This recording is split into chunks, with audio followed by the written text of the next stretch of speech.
Hi guys, welcome back to Prospect Channel TV. Thank you for always coming out here. May God bless you all. So the Association of Igbo Town Unions, which is the umbrella body of the Igbo grassroots, has been totally renewed the long overdue public admission by the former military president, General Ibrahim Badamasi Babangida, that the January 1999 coup was not an Igbo coup, even though we are deeply baffled that it took the former president nearly 6 decades to speak the truth. We, nevertheless, deem it necessary to move on from here. Give that this revelation has finally dismantled the dangerous falsehood that has shaped Nigerians' past war policy and national orientation towards Igbo. This offers a watershed moment in the country's history and provides an opening for national interception and reconciliation. For decades, the lie that the Igbo plotted and executed a coup against the rest of Nigeria has been weaponized to justify structural violence against the Igbo, to the point where a people that led Nigerians' economy before independence and offered the country most of its finest mind across all sectors were suddenly cast as a threat to the national unity. For decades, the Igbo has been made to bear the brunt of a narrative deliberately skewed to portray them as architects of Nigerians' woes. To be clear, that tragic distortion of facts gave rise to the 30-month genocidal civil war from July 1967 to January 1970, which visited unquantification, carnage, and ravages upon our land, and left in its wake broken families, orphaned children, a scorched community, and a people struggling to rise from the ashes of national betrayal. The war led to the death of an estimated 3 million Igbo civilians, mostly the women and children, who perished from starvation and preventable diseases due to the economic blockage imposed by the Nigerian government. Towns like Asaba was site of genocidal massacres, with the infamous 1967 Asaba massacre claiming over 1,000 innocent lives in a single operation. The unjust labeling of Igbos as rebels fed the mercenary of marginalization and underdevelopment and served as justification for our political and our economic exclusion in the decades that followed. While some have proposed monetary compensation as repatriation for this long-standing injustice, the association holds a fundamentally different view. No amount of money can restore the lives that were lost or compensate for the trauma that has been passed down through generations. Our pain is not transitional. The Igbo who returned after the war found their bank account reduced to £20, irrespective of what they had deposited. Pre-war, properties belonging to them in Port Harcourt and elsewhere were branded, abandoned properties, and appropriated. To this day, families are still fighting in court to reclaim what was lawfully theirs. Yet, even with these wounds, Indigo embraced the slogan, "No victor, no vanquished," and sought to reintegrate and rebuild Nigeria with hope and commitment. The healing we seek must begin on the altar of truth, justice, and symbolic acts of national contribution.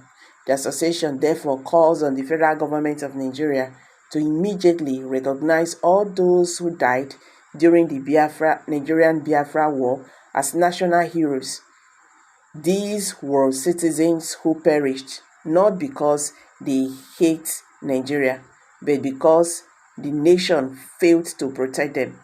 Their souls deserve honor, their sacrifice deserves remembrance, and their memory must be enshrined in the moral conscience of the country.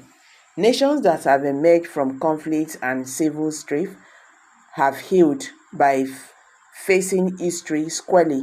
Rwanda, after the genocide of 1994, declared a national mourning week and built memorials across the country.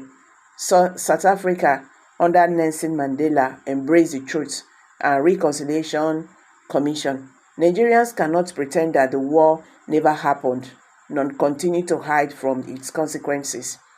To this end, we demand that a National Day of Remembrance be declared and observed annually as a public holiday across the country of this day. The federal government should organize a symbolic national burial for all the victims of the war. This act will offer long overdue closure to the families of the dead and send a clear message that the Nigerian state has finally acknowledged the injustice and ready to right the wrongs of the past.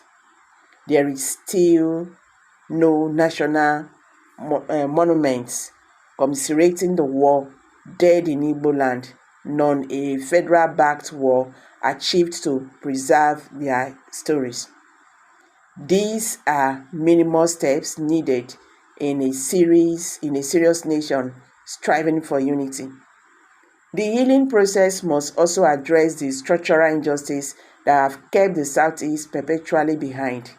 In a view of that, the association demands the creation of additional states in the Southeast to bring the region at pair with others. The Southeast has 5 states, while other zones have 6 or 7. This disparity has meant that the Southeast gets fewer senators, fewer representatives, fewer local governments, and less revenue. This is not a technical oversight. It is a political decision with real consequences. In federal appointments, the Southeast often gets the short end of the stick. Between 2015 and today, for instance, the Southeast has no representation in the leadership of the Nigerian security architecture. Such exclusion breeds disaffection and undermines national cohesion. We therefore demand the full inclusion of Indigo in the security, leadership, and other sensitive sectors of the nation. The persistent exclusion of our people from the command structures of the military and major national institutions is a clear violation of the federal character principles and an insult to our contributions to nation building. From General Agu Ironsi to Professor Chinua Achebe, from Dr. Nnamdi Azikiwe to Professor Dora Akonyili, the Igbo have served Nigeria with distinction in every field, yet their children today are told they cannot be trusted with the security of the nation they bled for. Furthermore, a credible national census must be conducted as a matter of urgency. Past censuses have undercounted the Igbo population, and that has served to reinforce our political and economic marginalization in many parts of the country. Igbo settlements were not properly enumerated due to outright sabotage.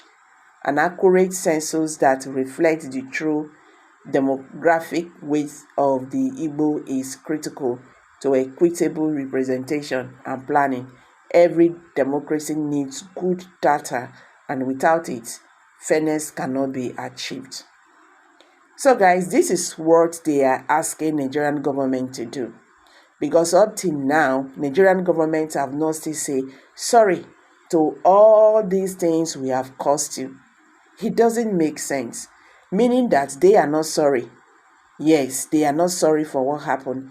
Even after Babangida's confession, Nigerians actually thought that the federal government will apologize to Indigo openly, but that never happened, meaning that they will continue to do what they are doing.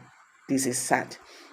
I'm dropping it here. Please kindly drop your comments below the comment section, and don't forget to give us a thumbs up. Share this video, make it go viral so that Nigerians would understand what they happen today in the Nigerian political landscape. Thank you. See you in my next video. Bye for now.